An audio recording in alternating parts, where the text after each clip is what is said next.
L'Assemblée provinciale et le gouvernement provincial ont à cet effet un rôle majeur à jouer. Ces deux institutions doivent être les modèles en termes de gouvernance et de démocratie.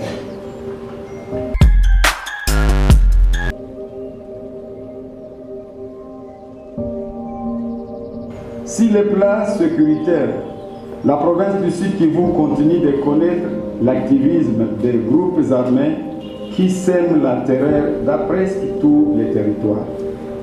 À part cet activisme des groupes armés, l'insécurité urbaine et périurbaine devient de plus en plus un phénomène inquiétant, occasionnant ainsi des tueries, des braquages, des coupures de routes, des vols, etc.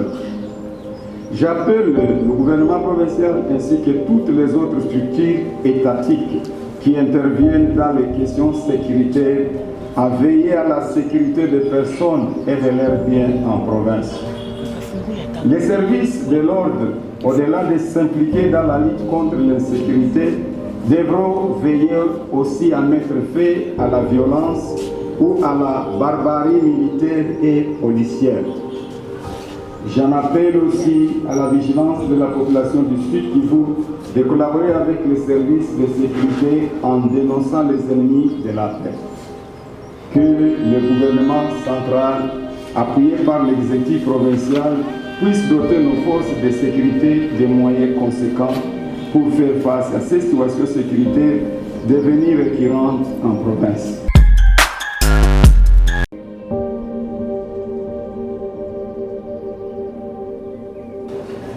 Sur le plan économique, le Sud Kivu reste marqué par une économie en panne, suite notamment aux effets du Covid-19, à la faible capacité de mobilisation des recettes, à la corruption, au détournement, à l'enrichissement illicite, à la fraude et à l'incivisme fiscal. La pauvreté et le chômage se trouvent ainsi généralisés. Les jeunes et les femmes en sont les plus vulnérables. Le gouvernement provincial doit s'employer activement à relancer l'économie de la province, à travailler efficacement en vue d'impacter significativement la gouvernance économique et sociale du Sud Kivu. Il doit trouver des voies et moyens pour soutenir l'entrepreneuriat des jeunes et femmes, dont les entreprises contribueront certainement à l'économie provinciale par le paiement des taxes et impôts.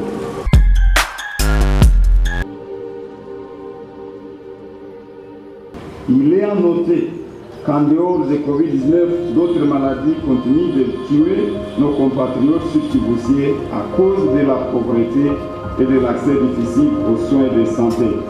J'en profite pour rappeler au gouvernement provincial son devoir d'améliorer l'accès aux soins de santé. Je tiens tout de même à saluer les efforts consentis dans la prise en charge des malades Covid-19 ainsi que dans la lutte contre la propagation significative de cette dernière. Sur le plan social, la sécurité alimentaire reste un des sujets préoccupants dans le contexte doublement handicapant de Covid-19 et de l'activisme des groupes armés dans certains territoires de la province. Le Sud Kivu, en dépit de son potentiel agricole, n'est pas en mesure de bien nourrir sa population à cause de la faible production. Cette faible production est notamment occasionnée par l'insécurité, par l'insuffisance des moyens financiers et matériels. Le social au niveau tant provincial que national reste également dominé par le retard des paiements des salaires et primes des cadres et agents de l'État. Actuellement, on dénombre plusieurs mois impayés, ce qui met nombreuses familles dans des conditions humainement déplorables.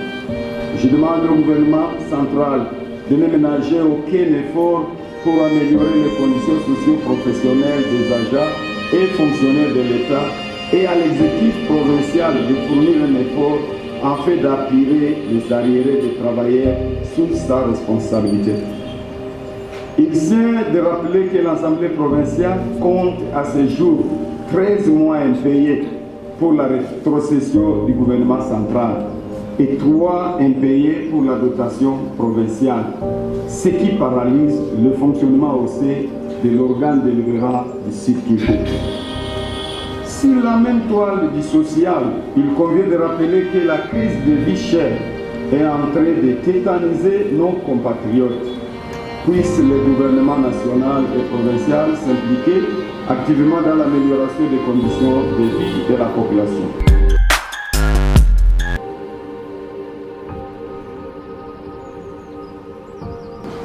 Nous ne pouvons pas ne pas parler de la situation catastrophique vécue dans des écoles publiques et privées au sujet de la gratuité de l'enseignement en province. Vu la cacophonie vécue dans ces secteurs, les autorités, tant au niveau national que provincial, doivent intervenir immédiatement pour départager les parents et les gestionnaires des écoles au sujet des frais de scolarité.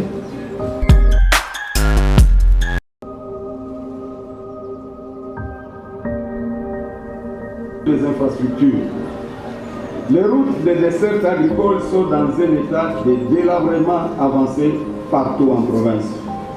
Il est urgent que le gouvernement provincial se penche sur cette question combien importante pour la vitalité économique et sociale de notre chère province. Certaines routes d'intérêt urbain méritent aussi urgemment de mobiliser une action gouvernementale. En ce qui concerne les routes nationales RN5 et RN2, si rien n'est fait bientôt, ces routes seront quasiment impraticables et certains territoires ne seront plus accessibles.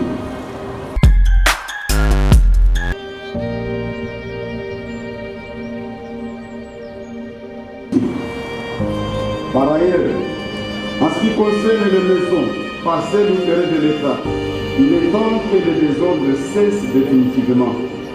Une mise en garde sévère est lancée à l'endroit des personnes, qui qu'elles soient, qui se livrent dans des transactions illégales ou illicites dans ces domaines. Que d'un seul contrat de partenariat public et privé, le PP signé en 2018 sur les maisons du domaine privé de l'État, aujourd'hui nous en sommes à une dizaine, sans compter des arrêtés doutés de désaffectation portant sur le morcellement des maisons et parcelles du domaine privé que public de l'État. À l'instant où nous prononçons ce discours, nous sommes saisis que plusieurs ventes d'autres maisons et parcelles de l'État sont en cours dans la ville de Bukavu. Face à cette situation, quel est le rôle que jouent les services ayant le secteur de l'urbanisme et de l'habitant dans leurs attributions? L'Assemblée provinciale veillera plus que jamais à la protection de ces biens de l'État, quoi qu'il en coûte.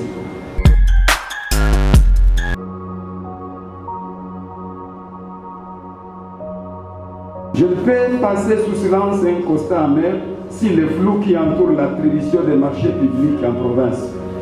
Ceci en violation de la loi sur les marchés publics en vigueur dans notre pays.